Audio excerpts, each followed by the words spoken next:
معتبر ہوگا مجوید کا۔ اب جس طرح پڑھا گیا صحیح غلط، اس کی روشنی میں مفتی صاحب بتائیں گے کہ نماز ہوئی یا نہ ہوئی۔ حضرت مولانا قاری اظہار احمد تھانوی رحمۃ اللہ فرماتے ہیں کہ عامی قاری کو مفتی نہیں بن جانا چاہیے، یہ فتویٰ بھی دے دے کہ نماز نہیں۔ ہم کہیں جاتے ہیں کسی پیچھے نماز پڑھی بس فتویٰ لگا دیا، یہ اس کی طبیعت ٹھیک ہے، اس کی نماز ٹھیک نہیں ہے۔ حضرت تھانوی رحمۃ اللہ نے بھی اس قید کے اندر لکھا ہے آپ مجوید بنے ابھی مفتی نہ بنے، تھوڑے سے چار قاعدے سیکھ کر اور اپنے آپ کو بڑا سمجھ لگ گیا، یہ ٹھیک نہیں ہے۔ حضرت تنبیہ فرمائی ہے۔ تو اس لیے حرف صحیح ادا ہوا یا نہیں ادا ہوا، یہ تو تجوید کا جو مجوید ہے وہ بتائے گا۔ اب جس طرح حرف پڑھا گیا، نماز ہوئی یا نہیں ہوئی، یہ مفتی کا قول معتبر ہوگا۔ البتہ یہ مجوید بھی ہے مفتی بھی ہے، تو پھر اس کے بعد ایک ہی آدمی کی بات معتبر ہوگی، ورنہ دو کی معتبر ہوگی، مجوید کی اپنی جگہ پہ اور مفتی کی اپنی جگہ پہ۔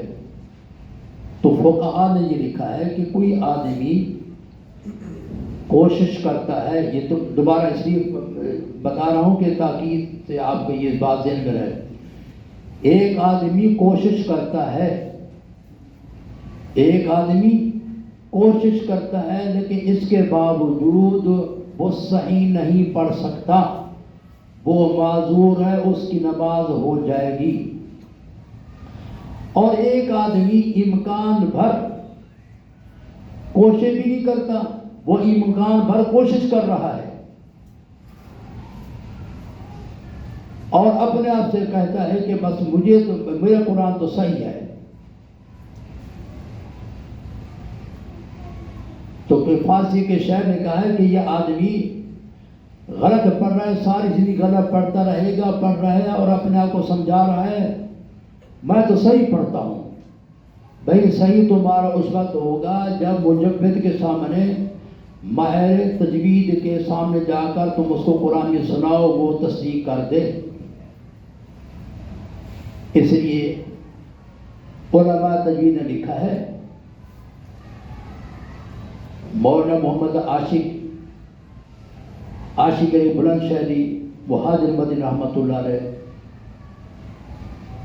جن کا فیض عالم اسلام کے اندر ہے، جنت البقیع میں مدفون ہے، میں نے ان کی زیارت بھی کی اور ان کا لا یحب اللہ کا پہلا قول بھی میں نے سنا ہے مسجد نبی کے اندر۔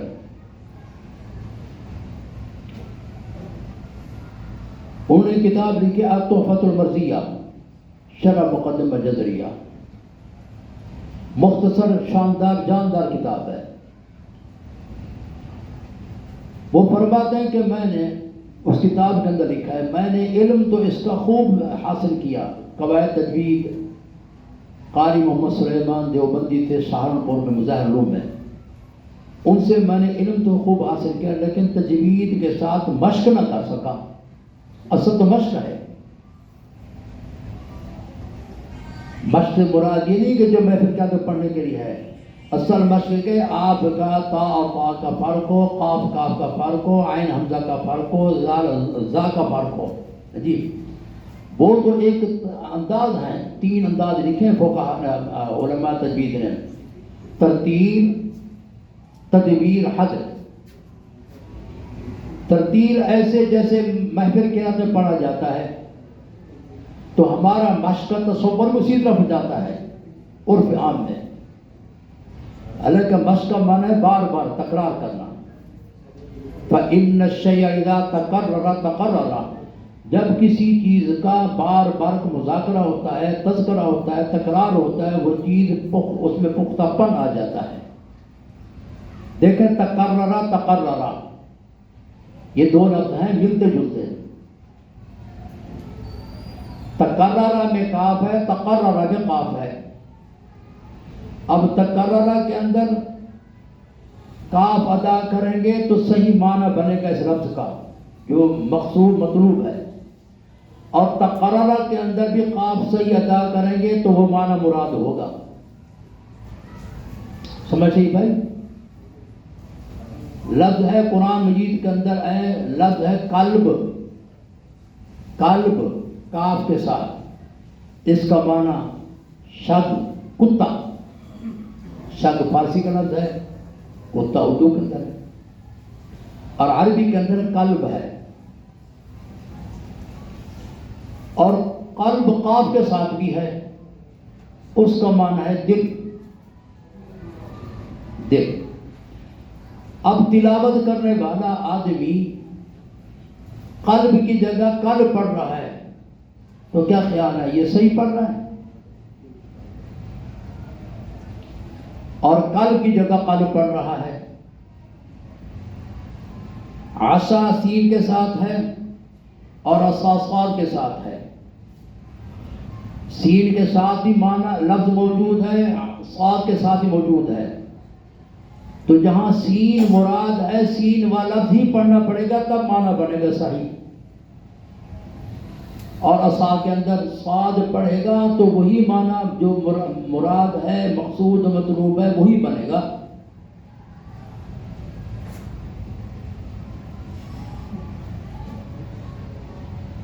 اسم سین کے ساتھ نام پوچھتے ہیں آپ کا اسم شریف کیا ہے، تو اسم سے مراد یہاں یہ لفظ کیا ہے، اس کے اندر سین آ رہا ہے. اور اسم فا کے ساتھ، اس کا معنی ہے گناہ، نافرمانی. اب اس پہ اندازہ لگائیں، اس سے اندازہ لگایا جائے. قرآن مجید میں اللہ فرماتے ہیں وَذَرُوا ظَاهِرَ الْإِثْمِ وَبَاطِنَهُ. یہ دو چار مثالیں سے دیکھو، پورے قرآن مجید کا جو ہے یہ نقشہ آپ کے سامنے آ جائے کہ قرآن مجید کو ترتیب کے ساتھ، تجوید کے ساتھ کیوں پڑھنا ضروری ہے. وَذَرُوا ذال کے ساتھ ہے، اور ہم پڑھ رہے ہیں وَذَرُوا ظاہر الاسم باطنہ. تو کیا خیال ہے، صحیح ہے؟ وَذَرُوا ظاہر الاسم باطنہ، اسمی باطنہ. یہ میں نے تینوں چار غلط پڑھے ہیں. وَذَرُوا کے ذال ہے، ظاہر کے اندر ظاہر کے اندر ظاہ ہے، اور الاسم کے اندر فا ہے، اور باطنہ کے اندر قا ہے.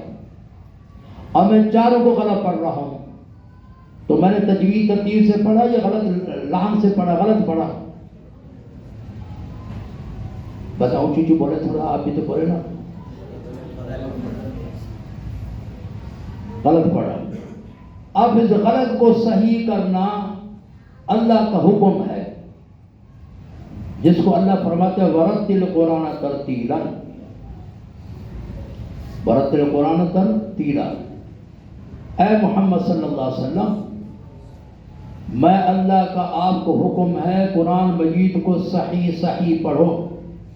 اور ہماری کتابوں کے اندر لفظ کو ٹھہر ٹھہر کے، ہم نے ٹھہر ٹھہر کے وہی معنی لیتے محفل مشق کر کے پڑھتے ہیں.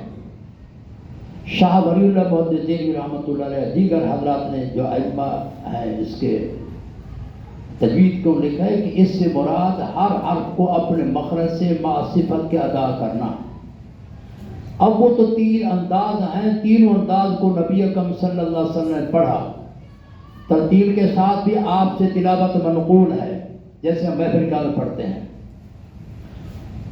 اور اسی طرح تدبیر کے اندر سے ائمہ حضرات جاہل نماز کو پڑھتے ہیں. اور حضر کے اندر وہ بھی منقول ہے. ایک لفظ کی اصلاح کر رہے ہیں. عام طور پہ ہم تجوید پڑھے بھی لفظ حضر بولتے ہیں. یہ دال بھی سکون ہے، حضر ہے، حضرون ہے. کیا ہے؟ دال ساکن ہے، حضر نہیں ہے، زبر نہیں ہے.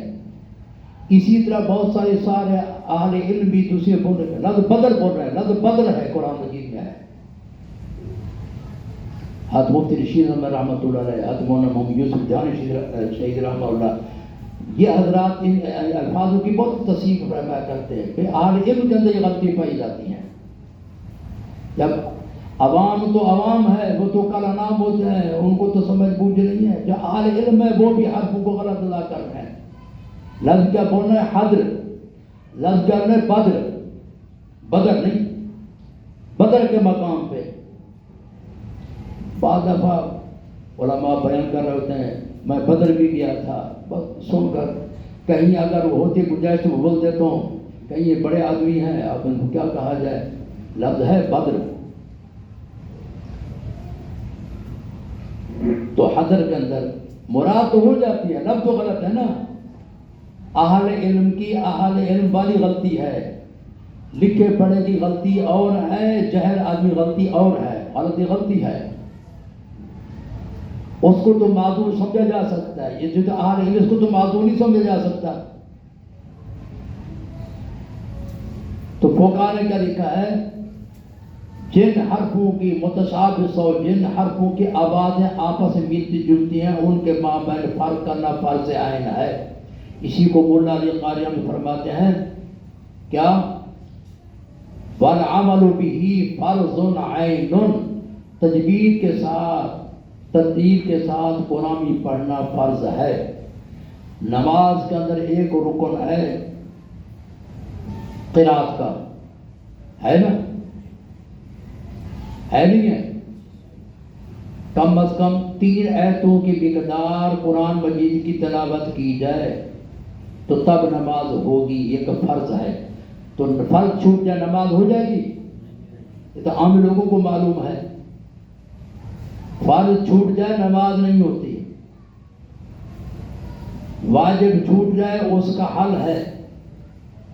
فرض میں تاخیر ہو جائے اس کا حل ہے. فرض چھوٹ جائے اس کا حل نہیں ہے.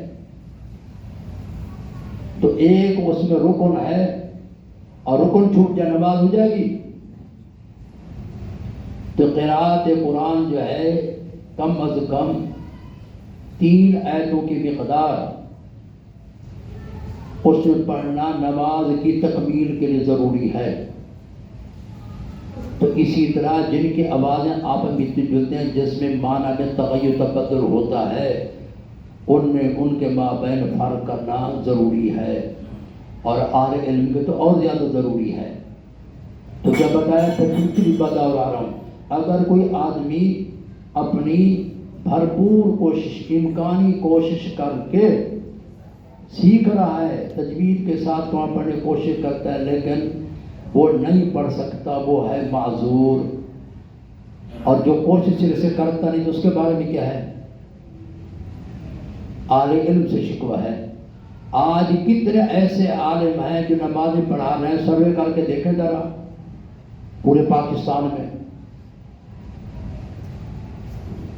اس فقیر میں تو بہت سارے مدرسوں کا اور بہت سارے ائمہ کا، بہت سارے مساجد کا یہ عمل دیکھا ہے، سنا ہے. کتنے ایسے اہل علم ہیں، مفتی بھی ہیں اور مدرس بھی ہیں، لیکن قرآن مجید کی وجہ تجوید جیسے بیچارے غریب ہیں، ویسے امیر ہیں. یہ میں اپنے بزرگوں کی بات کو نقل کر رہا ہوں، میں ناقل ہوں، لکھ گئے ہمارے بزرگ. ایک بزرگ ایک عالم گزرے مولانا کرامت علی جون پوری رحمہ اللہ، جن کا انتقال ہوا ہے ہجری 1290 میں. مولانا محمد قاسم نوتی رحمۃ اللہ علیہ سے 7 سال پہلے ان کا انتقال ہوا ہے. بہت بڑے اپنے وقت کے جید عالم تھے. اور سید احمد بریلوی شہید رحمہ اللہ نے ان کو بنگال کی طرف بھیجا، جاؤ دعوت تبلیغ کرو. گھر بار چھوڑ دیا، علاقہ چھوڑ دیا، وطن چھوڑ دیا، وہاں جا کے تبلیغ کرتے. بہت ہی ان کا بیان مؤثر ہوتا تھا. وہ فرماتے ہیں ایک زمانے تک میں سمجھتا رہا میں قرآن مجید کو صحیح پڑھتا ہوں، صحیح پڑھتا ہوں اپنے خیال سے. پھر کسی نے توجہ دلائی یا مجھے خود کو احساس ہوا کہ تمہارا قرآن میں یا کسی سے سنا ہوگا کہ میں تو اس طرح نہیں پڑھ سکتا، اس طرح میں نہیں پڑھتا، وہ ہے کہ میرا قرآن بھی غلط ہے، یہ اس پڑھنے والے کا صحیح ہے۔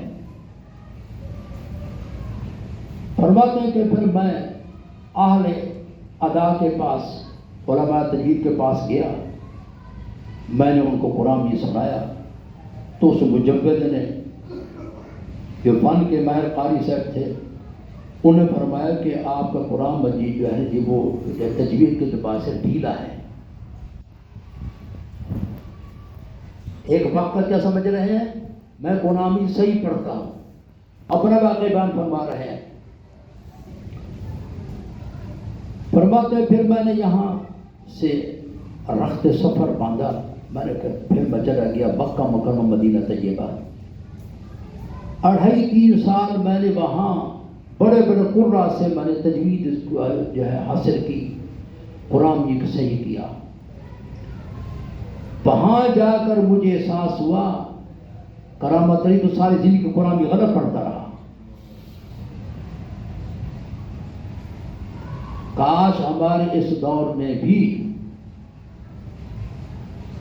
اہل علم حضرات تھوڑی سی توجہ دیں، اپنا من ماریں، کسی ماہر قاری کو قرآن مجید تھوڑا تھوڑا سناتے رہیں۔ اسی کو حضرت تھانی رحمۃ اللہ علیہ تقریباً 100 سال پہلے ایک بات بیان فرمایا ہے۔ تو فرماتے ہیں کہ عالم تھے، نمازیں پڑھایا کرتے تھے، وہ نماز کے اندر سورۃ الناس پڑھ رہے ہیں،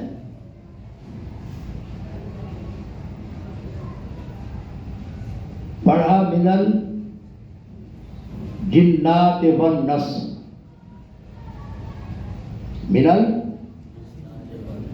لفظ کیا ہے؟ من الجنت والناس۔ اس امام صاحب نے، اس مولوی سے نے پڑھا من الجنات والنس۔ حضرت بیان فرما رہے ہیں قرآن مجید کی تجوید کے اوپر، علماء بھی ہیں، عوام بھی ہے، اس کے جب مضمون کو بیان فرما رہے ہیں تو فرماتے ہیں یہ قرآن مجید صحیح پڑھنا اتنا ضروری ہے، اتنا ضروری ہے، اہل علم اس کی طرف توجہ نہیں دے رہے، وہ قرآن میں غلط سے جیسا کیسا پڑھ رہے ہیں۔ پھر انہوں نے 2 مثالیں دی ہیں۔ ایک مثال تو یہ دی کہ اگر آج 50 علماء کو جمع کیا جائے، بمشکل 2-3 آدمی صحیح قرآن شریف پڑھنے والے نکلیں گے۔ اپنا تجربہ، اپنا مشاہدہ بیان فرما رہے ہیں۔ پھر آگے مثال دی ہے کہ ایک امام صاحب تھے، انہوں نے اس طرح پڑھا من الجنات والنس۔ ایک مولوی صاحب، ایک امام صاحب، دوسرے مولوی صاحب وہ بڑی عمر کے تھے، انہوں نے سورۃ اللہب پڑھی نماز کے اندر۔ سلام پھیرنے کے بعد مثال کے طور پر میں نماز پڑھا رہا ہوں، میں بڑی عمر کا ہوں، یہ نوجوان بیٹھے ہیں، انہوں نے چپکے سے کان میں کہا کہ ابھی لہب ہے، لہب نہیں ہے۔ میں نے پڑھا تبت یدا ابی لہب پڑھا، میں نے ہا کے ساتھ پڑھا، ہا کے ساتھ نہیں۔ ہا اور ہا کے مابین فرق کرنا فرض عین فقہاء نے لکھا ہے۔ لفظ حتی اور ایک ہے ہیا، ہا کے ساتھ اس کا معنی اور بنتا ہے، اس کا معنی اور بنتا ہے۔ اس کی جگہ اس کو پڑھو، اس کے کو پڑھو، پھر کیا ہوگا؟ یہی مر سے جو خود قرآن غلط پڑھتا ہے، لیکن جب معنی کی بات آ گئی مر صاحب یہ تو معنی غلط پڑھ رہا ہے، یہی مر صاحب فتویٰ دیں گے کہ ہیا کا معنی اور بنتا ہے، حتی کا معنی اور بنتا ہے۔ تو کہ آگے کہتے مر صاحب یہ تو معنی بتا رہے ہیں، تو جو لفظ ہے تو معنی بھی تو وہی بن رہا ہے نا۔ حتی مطلع الفجر، یہاں ہیا بھی ہے تو ہیا پڑھ دیا، من حیا پڑھ دیا، تو مولوی صاحب سے پوچھیں کہ معنی صحیح بنے گا. ایک مولوی صاحب درس دے رہے ہیں، بچے کو تفسیر پڑھا رہے ہیں.